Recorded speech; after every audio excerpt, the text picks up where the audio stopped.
All right, guys, we sold the car. Thank you. Third time's the charm. But I couldn't have done it without the battery tender. Now, this battery tender made sure that the battery was fully charged at all times during this weather. Very cold, and it's gonna hit about negative 20 degrees Fahrenheit this coming Wednesday.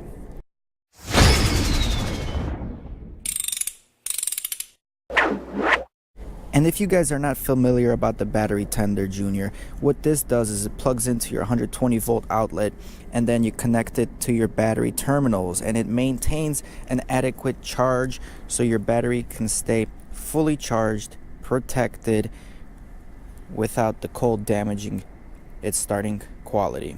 Another product you probably will need, aside from the battery tender during the cold season here, is frost locker, guys. Now, frost locker, you know, when you wake up in the morning and your girlfriend calls you to come over her house and it takes you 20 minutes to warm up your car and scrape your windows. Well, with the frost blocker, guys, this is not going to be a problem, because all you have to do, hook this on your windshield or around your mirrors, then you just pull this off and look at that. Beautiful, no ice, no snow. And the best thing about this is your girlfriend's going to be happy you made it on time. Or should I say, you came on time.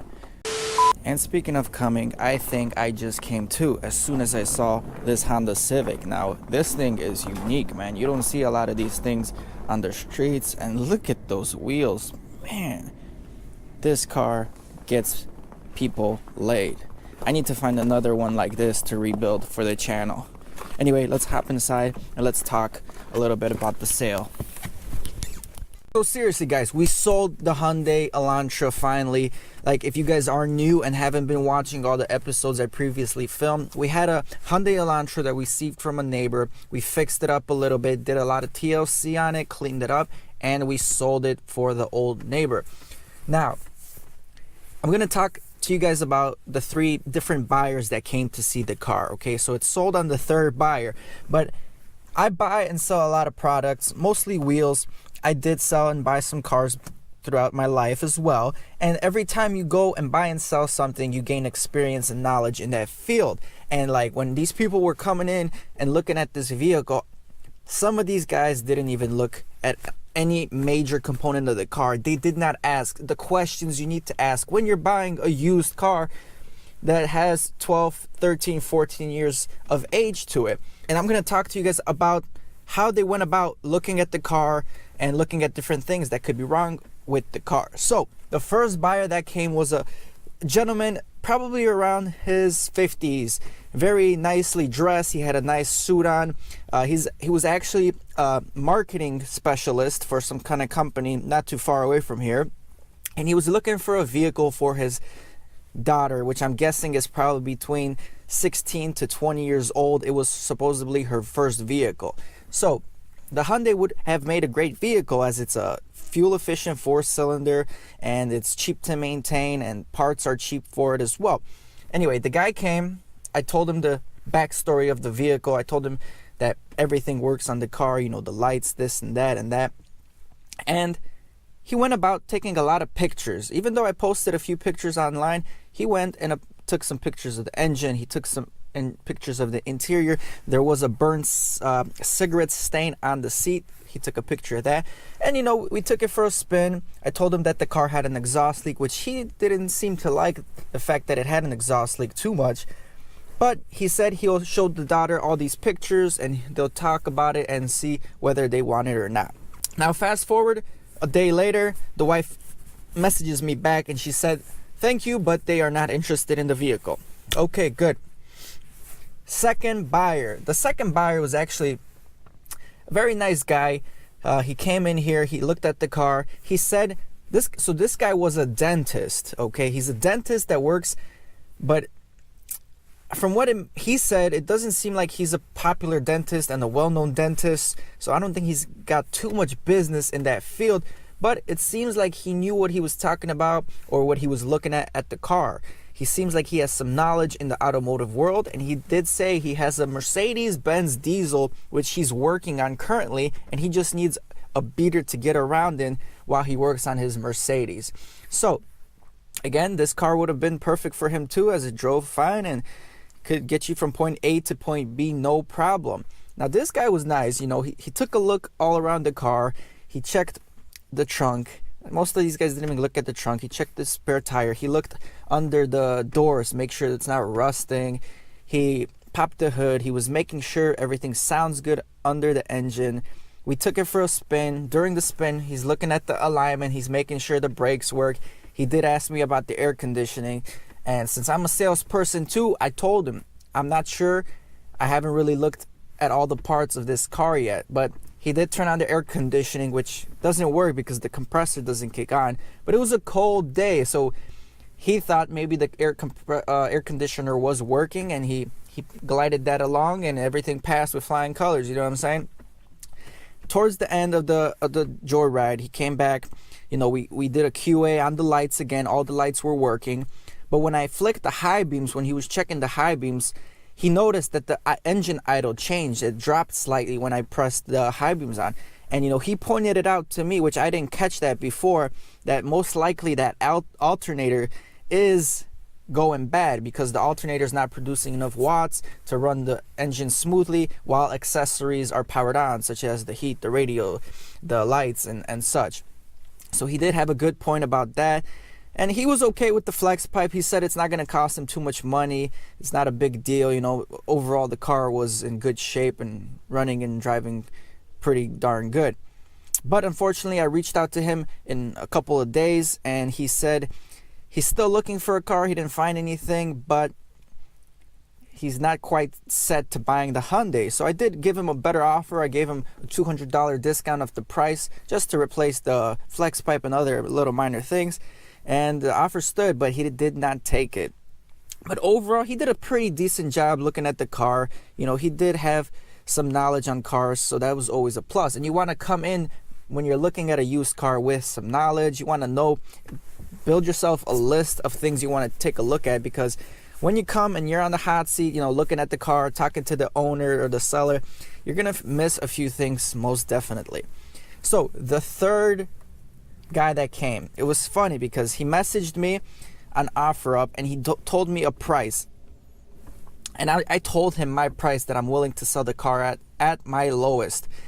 And he told me he's eager to check out the car. His son needs a car because his transmission on his Nissan, I think it was an Altima, broke. So I gave him the VIN number. He looked at the Carfax. Very good. This is the only guy that looked at the Carfax. Now, I ran a Carfax on the vehicle too, and as I predicted, I knew there was one accident where the car got sideswiped in 2015. We knew about that. But the Carfax showed another accident reported on 2008 or 2009, which I later found out from the owner it was a very minor accident. I think something hit her headlight, or some car hit her headlight. Very minor damage. But I guess that goes on your Carfax too. It probably went through insurance. That's why it's on the Carfax. Well, this guy came first thing in the morning. It was freezing outside, guys. It was freezing. I had the car hooked up to the battery tender because it was just so cold. And I wanted that ample starting power for the battery. Now, mind you, the car was half covered in snow because it's been snowing like crazy the last few days. The car had a layer of ice on it. Then it had snow. Half the body panels were covered with snow. So you can't really get a clear indication of the condition of the paint. You can't see if there's any hail damage or other small scuffs and dings in the paint. So that was a no-no. Coming out on a cold day where you want to just be in and out quick, and there's snow on the vehicle, that's never a good idea because you're not getting a clear description of the car. It's like a girl that wears so much makeup. You're never going to know how she really looks, right? Unless you take her swimming or something like that. But the guy came. He actually told me he works for Hyundai and Kia dealership about an hour away, which was quite interesting. He said he had one of these Hyundais before. He said they're very reliable cars. And he had the same problem with the flex pipe. So right there, I'm glad he understood the flex pipe issue, and he probably knows it's a really cheap fix to fix that flex pipe, which worked my way because when he feels more comfortable about the problem, that means he's more likely to buy the vehicle. So he didn't really look at the car too much. He did pull out the oil dipstick and the trans dipstick just to make sure there's fluid on the stick, which is nice. You also want to make sure you look for other things, which I'll probably make another video on what you should do when you're looking for a used car. What are the steps you want to take, where you want to look, what are the, like a little checklist. Anyway, well, we took the car for a spin. It was a quick spin, maybe about 10 minutes, and during the test drive, he's asking me where the nearest bank is, and legit, we go to the Chase Bank. He whips out however money he needed. On the way home, he said, okay, let's do this deal. So he was happy with the car. He said he could tell right away the car drives fine. He didn't check the lights. He didn't check the radio. He didn't check the air conditioning. He didn't ask me about any other problems. He didn't really do nothing. I just told him the short history that it was my neighbor's car. She's the original owner, and that's all. So I know this guy works at a dealership. I would expect a guy that works at a dealership in sales would have more tactics to try to lower the price that I gave him. You know, they're always working their magic at their end of the spectrum at the dealership, but he was really set to buy this car. Now, I don't know if he was desperate and he needed a car real quick, or, you know, it was a fair price for the car. Regardless, I'm happy with the sale price of the car.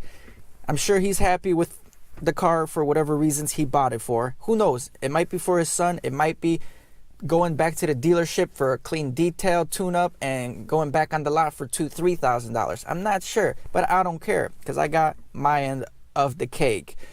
But he was really neglecting a lot of things about the car. He didn't ask questions. He didn't do anything. And you don't even bend over under the engine to see if there's leaks under the car. I mean, there's a lot of no-nos that happen right there, but it is what it is. I just feel like I'm the better salesman in this situation. Well, guys, I sold the vehicle for $15,000. Yeah, y'all excited. Y'all trying to jump out of the car already, huh? I sold the vehicle for $1,550 cash. Always write a bill of sale when you write these things. Take a picture of the guy's ID just so you have some proof of purchase. He didn't sign the title right away with me because he said he's buying it for his son, so his son is going to sign the title, which was iffy. You definitely want a bill of sale if he's just taking your title and not signing anything. But I wrote the bill of sale. I have proof. And even on the bill of sale, I wrote the time of the sale. The reason I wrote the time of the sale is, let's say it is Monday the 25th, right? And I sell the car, and on the bill of sale, I just write it's the 25th of whatever, March. And later on, the police pull him over, they give him a ticket, but the car's not registered or there might be problems. That ticket or whatever can go back to the original owner, right? Whoever the car is registered on currently, since he didn't register the car.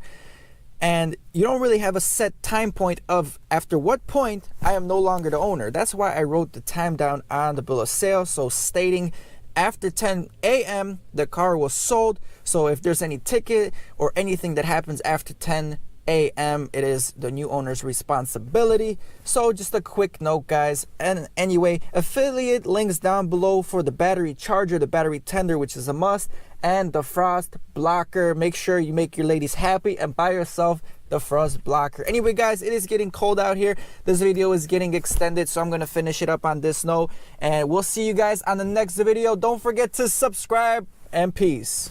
I ain't here for the money, I ain't here for the fame. Though it might be nice to own a jet plane, I'ma do it all for you. Come along and see it's true.